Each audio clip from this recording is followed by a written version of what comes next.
Before you make an accusation, you must define what it is that you're accusing a person of. So let's define it.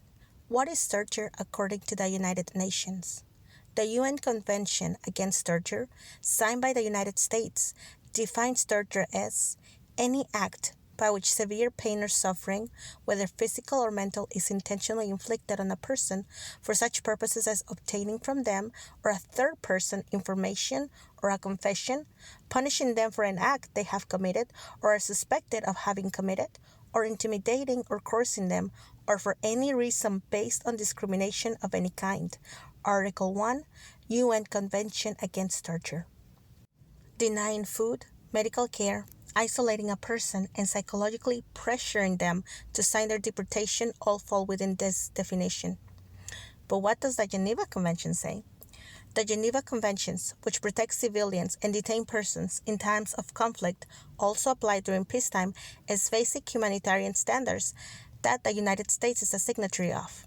The conventions prohibit forced deportations without due process, arbitrary detention without access to legal counsel or family, cruel, inhuman, or degrading treatment, transferring detainees to countries where they face risk of torture or death, secretly deporting detained immigrants to high-security prisons in El Salvador without legal defense clearly violates these three core protections.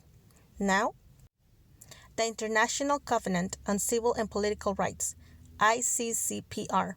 This treaty, also ratified by the U.S., outlines rights that must be upheld under all circumstances.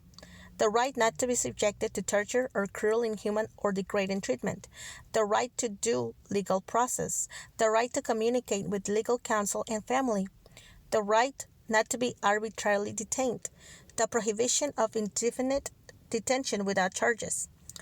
By holding people incommunicado, denying them legal representation, and using hunger and fear to pressure them, ICE is violating all of these principles. Conclusion? This is not detention. It's institutionalized torture. What is happening in ICE custody is not just strict immigration policy. It is a regime of oppression that uses hunger, isolation, misinformation, and psychological pressure to break vulnerable individuals. This must be denounced internationally as a systematic violation of human rights. Will you stand with us and fight?